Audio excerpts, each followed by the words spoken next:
और मैं हूं आपके साथ वागीशा पांडे।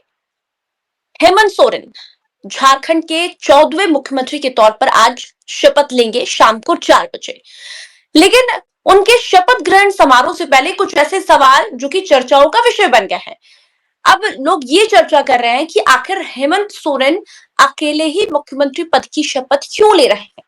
उनके साथ क्या कोई मंत्रिमंडल अभी विस्तार नहीं हो रहा है, क्योंकि इंडिया गठबंधन की सरकार झारखंड में बनी है। कांग्रेस भी वहां पर अच्छे खासे 16 विधायक लाई है। इसी पर आज हम चर्चा करेंगे कि आखिर क्या इसके मायने हैं, कहाँ बात फंस रही है हेमंत सोरेन की इंडिया अलायंस की, आखिर क्यों वो अकेले शपथ ले रहे हैं। पंकज प्रसून जी हमारे साथ जुड़े हुए हैं, पूरे बताएंगे। सर, क्यों आखिर आज सबसे खुशी की बात तो ये कि हेमंत सोरेन ने खुद ट्वीट किया है, खुशी जाहिर की है, लिखा है कि आज मैं मुख्यमंत्री पद की शपथ लूंगा, लेकिन अकेले क्यों, कहां बात फंस गई। देखिए, जब 2019 में आरजेडी, कांग्रेस और झारखंड मुक्ति मोर्चा इस गठबंधन की जीत हुई थी, तो उस वक्त 4 लोगों ने शपथ लिया था। मुख्यमंत्री हेमंत सोरेन स्वयं, आलमगीर आलम और रामेश्वर उरांव कांग्रेस से, और आरजेडी से सत्यानंद भोक्ता। तो उस वक्त कहा गया था कि अभी मंत्रिमंडल छोटा रखा गया, बाद में विस्तार होगा, फिर से शपथ लेंगे। बाकी मंत्रियों का नाम बाद में आया। इस बार और ज्यादा प्रचंड बहुमत है, लेकिन और ज्यादा छोटा है। मतलब कि समझिए कि मल्लिकार्जुन खड़गे आएंगे, राहुल गांधी आएंगे, इतने सारे लोग आएंगे, शपथ कौन लेगा? तो सिर्फ अकेले हेमंत सोरेन। मतलब थोड़ा सा अजीब नहीं लगता? इतना कम से कम टिकट का पैसा खर्चा इट्ना हुआ है, 18 पार्टियों के लोग आ रहे हैं, 18 राजनीतिक दलों के लोग। वही मैं बता रहा हूं, 18 राजनीतिक दलों के लोग आ रहे हैं और सिर्फ हेमंत सोरेन शपथ ले रहे हैं। अब पूछे कि इसका कारण क्या है। कहानी बड़ी मजेदार है और दोनों तरफ से है। एक तो पार्टियों के अंदर और दूसरा गठबंधन के अंदर। सबसे बड़ी बात कर लेता हूं, गठबंधन के अंदर किस पार्टी से कितना मंत्री बनेगा, इस बात को लेकर पेच है। एक फॉर्मूला सुझाया गया है कि 5 से 7 विधायक पर एक मंत्री। तो 5 से 7 विधायक पे एक मंत्री, मतलब कि आरजेडी का तो न 5 है न 7 है, उसके तो 4 हैं। तो सबने कहा कि नहीं, आरजेडी को हम एक मंत्रालय दे देंगे। पिछली बार भी आरजेडी सिर्फ एक जीती थी, वो मंत्रालय दे देंगे, ठीक है। उसके बाद कांग्रेस पिछली बार भी 16 जीती थी और इस बार भी जीती है, तो कांग्रेस के 4 मंत्री पिछली बार थे, तो इस बार भी होने चाहिए 4 मंत्री। तो कांग्रेस ने कहा कि हम तो जहां थे वहीं हैं, 4 मंत्री रहेंगे। लेकिन समस्या यह है कि इस बार लेफ्ट पार्टियां भी है और उसके भी 2 विधायक जीते हैं। अब वो किसके कोटे से बनेंगे मंत्री? अब झारखंड मुक्ति मोर्चा अपना कोटा कम करे, मतलब 6, टोटल यहां 12 बन सकते हैं। ये संख्या फिक्स है, मैक्सिमम 12। और पिछले बार रघुवर दास की सरकार ने भी और हेमंत सोरेन की भी सरकार ने 11 मंत्रियों से काम चलाया है, मतलब मैक्सिमम कोटा पूरा नहीं करते 11। अब 11 में इन 4 पार्टियों को एडजस्ट करना है और इन 4 पार्टियों में 11 में 4 पार्टियों को एडजस्ट ही नहीं करना है। झारखंड मुक्ति मोर्चा को सबसे ज्यादा यानी 6 मंत्री भी चाहिए। अब बाकी 6 में ये 3 पार्टियां रहेंगी। अब 6 में 3 पार्टियां रहेगी तो कांग्रेस तो करे हम तो 4 लेंगे, तो बाकी 2 में क्या एक आरजेडी और एक लेफ्ट रहेगी। समस्या यहां पे आ रही है। तो थी गठबंधन के बीच, पार्टियों के अंदर भी गड़बड़ी है, कौन बनेगा। जैसे आरजेडी की बात कर लेते हैं, तो आरजेडी में 4 जीते हैं। अब चारों में से एक को प्रदेश अध्यक्ष बना दिया गया, दूसरा कह रहा है कि मंत्री बनूंगा, तो बाकी 2 कह रहे हैं कि हम क्यों नहीं, सब तो फर्स्ट टाइमर ही हैं। तो वो पटना दरबार की दौड़ शुरू हो चुकी है। लालू यादव के दरबार में कोई दौड़ रहा है, कोई तेजस्वी यादव के दरबार में दौड़ रहा है कि भैया हमें मंत्री बना दो। पिछली बार 1 जीता था, वही मंत्री था, तो कोई समस्या नहीं थी। इस बार 4 जीते हैं, 4 में से 1 को बनना है, तो बाकी 3 तो नाराज होंगे। तो वहां से अभी फैसला नहीं आया है पटना से कि किसे बनाना है। एक संजय सिंह यादव है, उनके बारे में कहा जा रहा है, लेकिन तब तक दूसरा बोलता है कि नहीं वो नहीं है, अभी मैं रेस में हूं, अभी लालू जी से बात चल रही है, तेजस्वी जी से मेरी बात हुई है। तो फिलहाल जब तक पार्टियां क्लियर नहीं करती कि मेरा कौन रहेगा, वो है। लेफ्ट पार्टियों में यही है कि कौन बनेगा। एक ज्यादातर होता ही है कि लेफ्ट पार्टियां आज तक हमेशा सरकार से बाहर रही हैं झारखंड में। अब पहली बार वो गठबंधन तले चुनाव जीती है, तो मंत्री बनेंगे या नहीं बनेंगे, पहला तो यही सवाल है। तो एक अरूप चटर्जी हैं, निरसा से जीते हैं, वो सीनियर हैं, बनना उन्हें चाहिए। लेकिन पहले वहां यह फैसला नहीं हो रहा है कि हमें मंत्रिमंडल में शामिल होना चाहिए या बाहर ही रहना चाहिए। वहां बहुत समस्या है। तीसरी कांग्रेस, कांग्रेस में जो पिछली बार 4 मंत्री थे उसमें से 2 धराशायी हो गए चुनाव में। बन्ना गुप्ता बाद में पत्रलेख हार गए। जी। उसके बाद बहुत सारे लोगों की इच्छा है कि मैं मंत्री बनूं। उसमें प्रदीप यादव है, पिछली बार दीपिका पांडे सिंह बनी थी मंत्री, वो हैं। बहुत तरह के लोग, तो वहां कास्ट कॉम्बिनेशन वगैरह देखा जा रहा है, वहां भी दिल्ली दरबार की दौड़ है कि मुझे बना दो ऐसे करके। अब कहा यह जा रहा है कि जो 2 जीत के आए हैं पिछली बार जो मंत्री थे, उसमें से देखिए एक आलमगीर आलम थे जो कि जेल में है, उनकी पत्नी इस बार जीती है।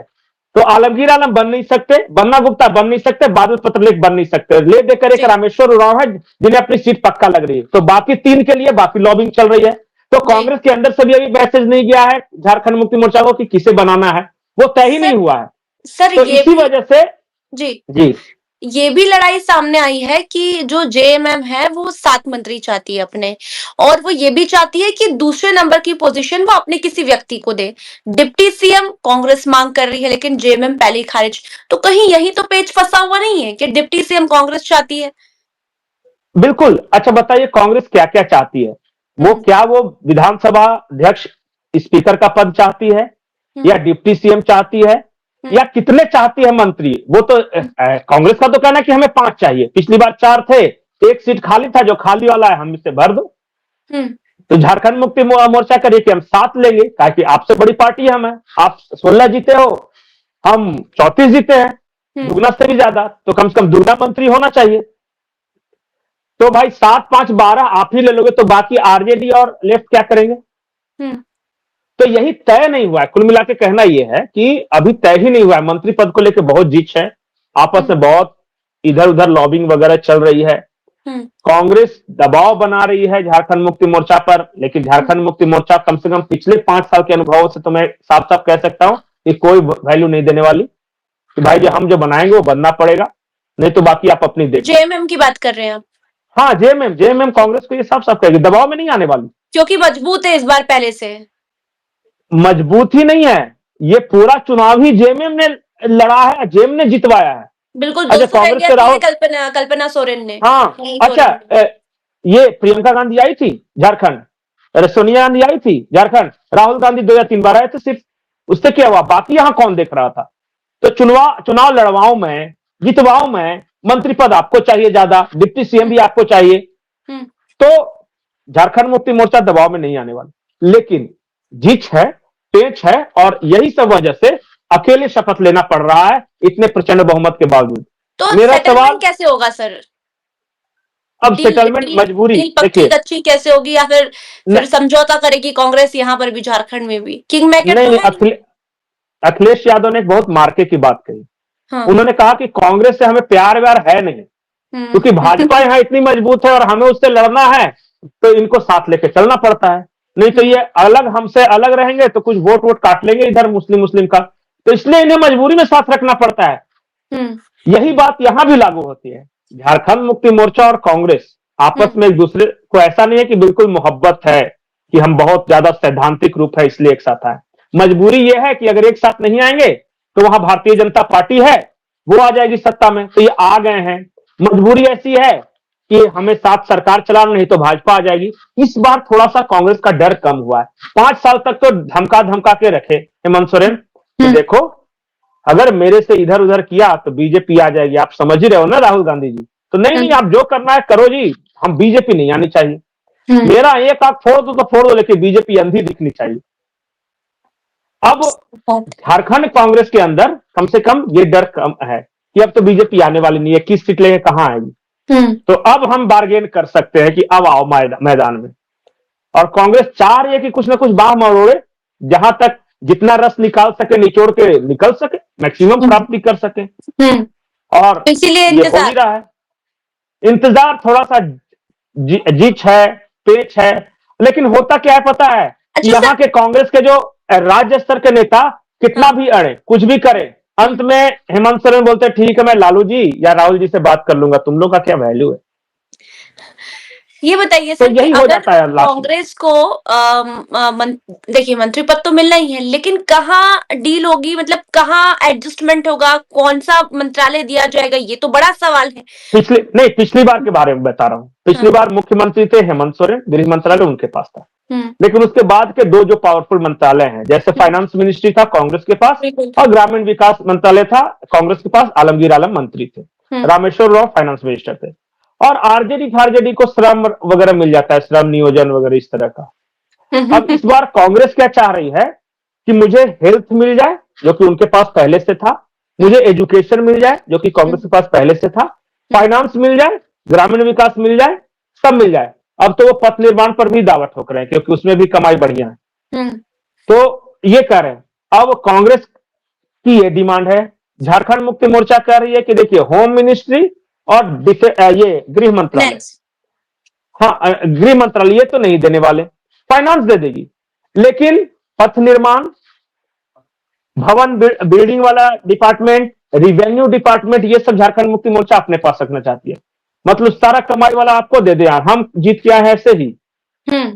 तो यही सब पेच मुझे है, लग रहा है कि राहुल वाद गांधी की विवाद इतनी चल रहा कोई है। खास चलने वाली नहीं, क्योंकि महाराष्ट्र में तो देखा हाल है, हेमंत सोरेन ने खुद देखा क्या हुआ महाराष्ट्र में कांग्रेस का हाल। तो अब यहाँ भी देखिए लग रहा है समझौता तो करना ही पड़ेगा। देखिए, एक और मैं बताता हूँ, हेमंत सोरेन एक पत्ते और खोले रखते हैं, जिससे कांग्रेस को धमकाते हैं कि तुम्हें क्या लगता है कि मेरी सरकार चली जाएगी, समर्थन वापस ले, तो देखो बीजेपी वाला हमारे लिए तैयार है। मोदी जी से कल ही मिल के आए हैं, तस्वीर खिंचवा के कांग्रेस डर जाती कि अरे बाप बीते दिन तस्वीर देखी है, मोदी जी को आने का निमंत्रण भी दिया है हालांकि तो फिर कांग्रेस बोलती है कि माई बाप जो आप चाहे चले, काहे का मतलब है, सरकार में रहेंगे फिर कुछ रहेंगे ना, कम से कम जाना मत तुम। तो यही सारा कुछ चल रहा है बस। तो देखते हैं शाम को 4 बजे हेमंत सोरेन शपथ लेंगे मुख्यमंत्री पद की, लेकिन क्या कोई खुशखबरी कांग्रेस के लिए आती है शाम तक? कहीं कुछ एडजस्टमेंट, कोई सेटलमेंट, डील पक्की कच्ची कितनी होती है? आपके साथ बने रहेंगे, पूरी खबर आपसे लेते रहेंगे झारखंड से जुड़ी, क्योंकि झारखंड की राजनीति में भी अभी इंटरेस्टिंग होती जा रही, क्योंकि इंडिया अलायंस की वहां पर भी सिर्फ उठव्वल माथापच्ची होनी है। नहीं, एक चीज और, झारखंड मुक्ति मोर्चा के नेता ने एक बड़ी मार्के की बात कही। उन्होंने ऐसी बातचीत कर रहा था, मैंने कहा कि क्या क्या मंत्रालय लेंगे, तो कांग्रेस के बारे में उन्होंने एक लाइन कही, बेगर्स कांट बी चूजर्स। बिल्कुल बिल्कुल सही बात है सर। तो इसीलिए इंतजार है। देखिए माथापच्ची वहां पर भी देखने को मिलेगी, झारखंड में भी आप अंदर ही अंदर खाने में मीटिंग चल रही होगी, तभी आज हेमंत सोरेन जो है वो अकेले मुख्यमंत्री पद की शपथ ले रहे हैं। देखने वाली बात होगी क्या होता है शाम 4 बजे। आप देखिए हेमंत सोरेन का जब वो सीएम पद की शपथ लेंगे, कौन कौन शामिल होते हैं। खबरें तो है कि सभी बड़े बड़े नेता इंडिया अलायंस के वहां पर जा रहे हैं। देखने वाली बात होगी। आप भी अपनी राय कमेंट कर इस वीडियो पर जरूर रखिए। धन्यवाद।